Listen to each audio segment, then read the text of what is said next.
श्री गणेशाय नमः। श्री अंबिकाभ्यां नमः। ओम नमो नारायणाय नमः। आगे की कथा में श्री पुरुषोत्तम मास महात्मा 27वां अध्याय। श्री नारायण बोले, इस प्रकार का कर मौन हुए मुनीश्वर वाल्मीकि मुनि को सपत्नीक राजा दृढ़ता ने नमस्कार किया। बाद में प्रसन्नता के साथ भक्ति पूर्वक पूजन किया।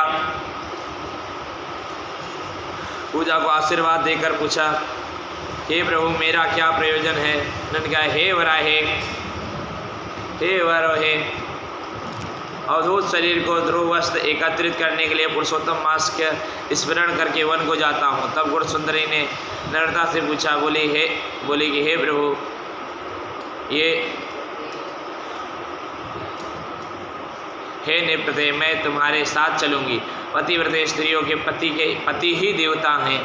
पहले अपने पति की ही पूजा करनी चाहिए। जो स्त्री पति के जाने पर पुत्र के साथ नहीं रहना चाहिए, इसलिए वह पति पत्नी वन को चले जाते हैं और पुनः वन में जाकर वहाँ पर रहते हैं और दान आदि इत्यादि करते। करोड़ों जन्म के जो भी पाप रहते सभी नष्ट हो जाते हैं।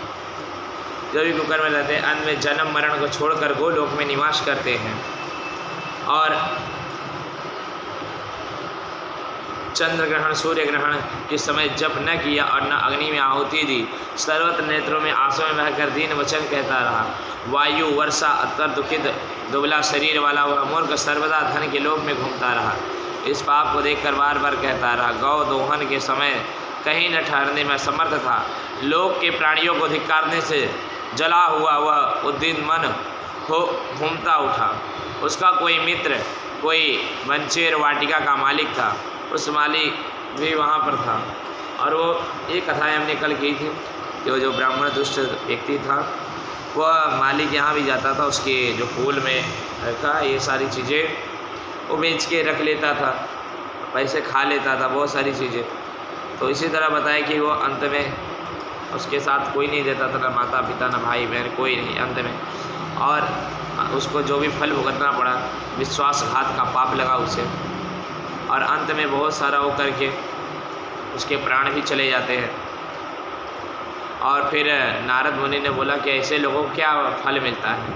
तो चित्रगुप्त ने बोला, जो इस तरह के कृत्य करते हैं उनको धर्मराज ने कहा, करदर 1000 बार वानर योनि में इसको जन्म दिया जाए। इसके विश्वासघात जो करते हैं उनको वानर योनि में 1000 बार जन्म दिया जाता है।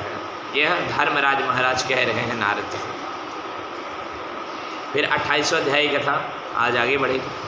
फिर बताते नारायण ने कहा, जब चित्रगुप्त महाराज ने बताया कि इसको 1000 बार का वो मिलेगा और चोरी नहीं करना चाहिए, लोभ से नहीं ग्रस्त होना चाहिए, इसलिए यह प्रथम प्रेत शरीर को प्राप्त करके बाद में वानर शरीर में जाएगा। पहले इसको प्रेत शरीर में, इसको नरक की यातनाएं दी जाएंगी, इसलिए इसको पहले प्रेत का शरीर दिया जाएगा। धर्मराज ने कहा, तब यह हे भट्ट, फिर यह अलग अलग एक ही योनि में 1000 बार जन्म लेके भटकेगा, तब इसको मुक्त किया जाएगा। इस प्रकार चित्रगुप्त की आज्ञा प्राप्त होने पर भयंकर भट्ट लोगों ने चित्रगुप्त को आज्ञा अनुसार शीघ्र ही वैसा किया। उस ब्राह्मण को पीटते हुए प्रथम प्रेत शरीर में लेकर फल रहित वन में रखा। जिस ऐसे वन में रखा गया जहाँ पर कोई भी एक भी फल नहीं थे। वह ब्राह्मण प्रेत योनि को प्राप्त कर निर्जन गहन वन में सुधा तृप्त अत्यंत व्याकुल होकर भ्रमण करने लगा। प्रेत योनि में होने वाले दुख को भोग कर बाद में फलों की चोरी करने वाली वानर योनि को गया। जब प्रेत योनि का सारा उसको कष्ट दिया गया और उसे भोग लिया, तब उसे वानर योनि में दिया। सुंदर शीतल जल छाया और जम्मू खंड के मनोहर सुंदर कांजल्य पर्वत, वहाँ इंद्र से बनाया हुआ उत्तराखंड मानसरोवर के समान पवित्र सत्पुरुषों से सेवित पापों को नाश करने वाले देवताओं को भी दुर्लभ मृग तीर्थ नाम से प्रसिद्ध, जिसमें श्राद्ध करने से पितृलोक सदगति को चले जाते हैं। वहाँ पर देवता दैत्यों के भय से मृग होकर निरंतर निर्भय स्नान करने लगे। इसलिए विद्वान लोग उस कुंड में मृग तीर्थ को उसे मृग तीर्थ करते हैं। मनुष्य शरीर को प्राप्त यह ब्राह्मण वहाँ पर फूलों की चोरी करने से पाप में प्रथम वानर शरीर को प्राप्त हुआ। नारद मुनि बोले, त्रैलोक्य को पवित्र करने वाले रमण मृग तीर्थ में पाप कोटि से युक्त वह दुष्ट वानर कैसे वास करता हुआ? हे तपोनिधि, मेरे को वह बताइए। संदेह है, संदेह के कांटों को, क्योंकि मानस गुरुजनों ने अपने शिष्यों के विषय में कभी भी गोप्य कुछ नहीं रखा है। सूत जी ने कहा, हे विप्र लोग, इस प्रकार मुनि के पूछने पर तपोनिधि नारायण ने कहा, हे नारद मुनि, सत्कार करते हुए बोले। श्री नारायण बोले, कोई चित्र कुंडल नाम का महावैश्य था, पतिव्रत धर्म परायण, तारका नाम उसकी वैश्य की स्त्री थी। दोनों ने पवित्र भक्ति से पवित्र श्री पुरुषोत्तम मास का व्रत किया। जब पुरुषोत्तम मास का यह व्रत करते दोनों का श्री पुरुषोत्तम मास बीत गया, अंतिम वाले दिन के आने पर स्त्री के साथ हर्ष से युक्त श्रद्धापूर्वक चित्र कुंडल के उद्यापन किया। पुरुषोत्तम के उद्यापन करने की विधि वेद और वेदांग को जानने वाले गुणी स्त्री सहित ब्राह्मणों को बुलाया। उन्होंने बताया, उद्यापन की विधि पूर्ण होने पर चित्रकुंडल ने बहुत बड़े दानों से उन्होंने अपनी पत्नी सपत्निक ब्राह्मणों को प्रसन्न किया, बहुत सा दान दिया। चित्रकुंडल ने सामने रोता हुआ खड़ा हो गया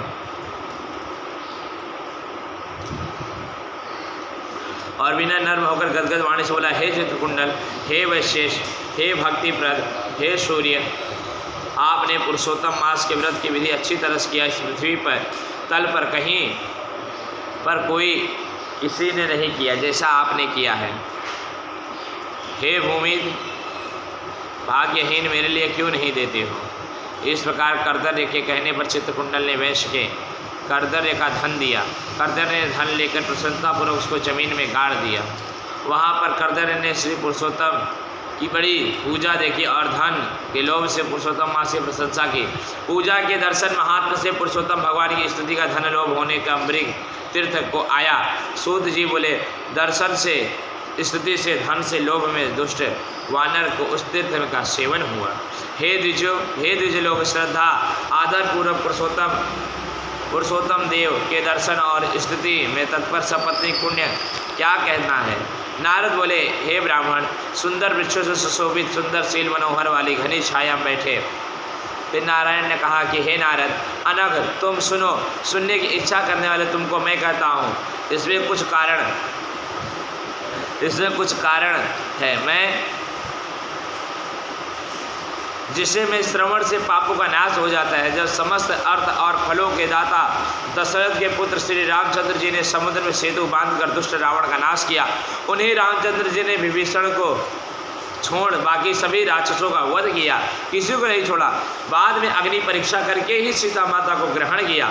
ब्रह्मा, इंद्र आदि देवता रावण के वध से प्रसन्न होकर बोले, हे राम, तुम वर मांगो। ऐसा कहने पर भक्त को आश्रय देने वाले श्री रामचंद्र जी बोले, हे देवताओं लोग, यदि आप इस समय वरदान देना चाहते हो तो सुनो। यहाँ पर राक्षसों से सूर वानर मारे गए हैं, उनको हमारी आज्ञा से अमृत की वृष्टि कर शीघ्र जिला दो, जिंदा कर दीजिए। मतलब तथास्तु कहकर ब्रह्म, इंद्र, सभी देवता अमृत की वृष्टि देकर वानरों को जिला दिए और तदनंतर जयशाली समस्त वानर जीवित हो गए। चीरकाल के शयन कर उठ के समान देखने लगे। बाद में रामचंद्र चारों तरफ फैले बैठे हुए समस्त वानरों के साथ पुष्पक विमान पर सवार होकर प्रसन्न मुखमंडल वाले सपत्नी रामचंद्र बोले। श्री रामचंद्र जी ने कहा, हे सुग्रीव, हे हनुमत, हे ताराराज, हे जामंदिर, वानरों सहित आप लोग ने मित्र का समस्त कार्य किया है।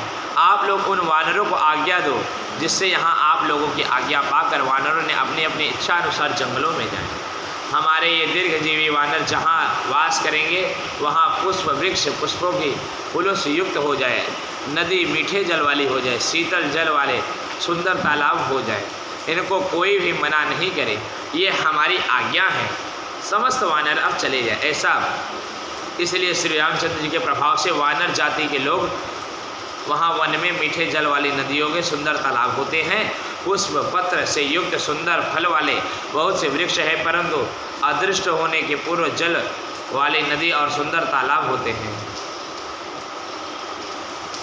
परंतु अदृष्ट होने वाले पूर्व जन्म के सुख दुख जहाँ जहाँ प्राणी निवास करते हैं वहाँ वहाँ अवश्य जाते हैं, क्योंकि बिना भोगे कर्म का नाश नहीं होता। ऐसी वेद की आज्ञा है, जैसा करोगे उसको यहीं पर भोगना पड़ेगा। नारायण ने कहा, फिर वहाँ यह लालची वानर पर्वत के समान चढ़ता हुआ भूख प्यास से वन विचरण करने लगा। उसके मुख में वित्त प्रकोप से पीड़ा उत्पन्न हुई। उसका जन्म रोग था, जिसकी पीड़ा मुख घावों के दिन रात रुधिर बहता था। अत्यंत पीड़ा के कारण योजन भी नहीं जा सकता था, और वहाँ वानर वत्सवाल वृक्षों में उत्पन्न फलों को तोड़कर खाते थे, पास में लेकर जमीन पर गिरा दिया करता था। वहाँ वानर की पीड़ा के कारण वहाँ एक भी स्थान पर बैठने में असमर्थ था। एक वृक्ष से दूसरे वृक्ष पर जाता तो मृत्यु को सुख देखने वाला मानने वाला लगता। किसी भी समय पृथ्वी पर गिर पड़ा और अत्यंत दुखित हो विलाप करने लगा। शरीर को टूट जाने से जलहीन मछली के समान तड़पता हुआ रोदन करने लगा। उसके समस्त दांत पीड़ित होकर गिर गए। जन्म के कृत्य पाप नष्ट हो गए। उसके पापों से इस तरह के दुख को प्राप्त हुआ, और नित्य प्रति निराहार रहते हुए वानर को दैव योग से श्री पुरुषोत्तम मास आया, और उसी में उसने जलपान करने में भी समर्थ नहीं था, इसलिए उसको व्रत माना गया। और एक वृक्ष के नीचे वृक्ष रहकर उसने वृक्ष के एक कुंड में पड़ा। बहुत दिनों तक निराहार, शिथिल इंद्रिय और जर्जर शरीर वाला, निर्भर शिथिल प्राण वाला कुंड में आया। इस प्रकार 10वीं तिथि के 4 दिन तक वानर को श्री पुरुषोत्तम मास के उस कुंड में लोटपोट करते बीत गए। 5वें दिन आने पर मध्या काल में उस तीर्थ में जल से भींगा शरीर वाला वानर प्राण से रहित होकर गिर गया, और वहाँ उस देह को त्याग कर चला गया। चमकते हुए रत्न वाले किरीटधारी सुंदर शोभावान मुखमंडल वाला शोभन पवित्र व्रत करम रत्नों से जड़ित मेख वाला शोभामान बाजूबंद अंगूठी हार से चढ़े सुंदर मुख वाला। उसी समय शीघ्र वहाँ एक विमान आता है, जो उससे भेरी मृदंग वीणावान और ढोल नगाड़ों के साथ शब्द हो रहा था, और देवताओं का नाच हो रहा, गंधर्वों का नाच हो रहा था।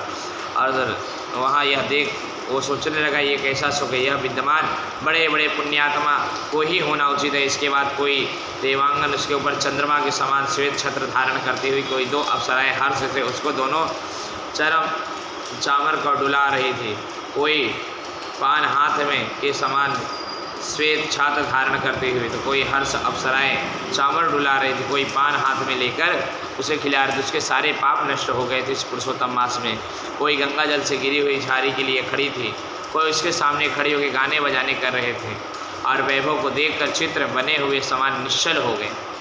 मुझ दुष्ट पातकी के किस पुण्य से यह प्राप्त हुआ, वो यही सोच रहा था। मेरा कोई भी पुण्य नहीं मैं जिसमें मैं भगवान हरि के परम पद को जाऊं। श्री नारायण बोले, इस प्रकार तर्क करते हुए कदर सुख बहुत सुख मिला। खजाना दिव्य विमान के सामने देखकर आश्चर्य हुआ। बाद हरि भक्तों के कर्तव्य का हार्दिक अभिप्राय जानकर उसने विनयपूर्वक हाथ जोड़कर उनके चरणों को नमस्कार कर वानर शरीर को त्याग करते हुए स्कंदर सुंदर वचन को कहा। यदि श्री बृहदनारदी पुराण पुरुषोत्तम श्री नारायण संवादे कर उदव्याख्याने बोल उमापति महादेव की जय।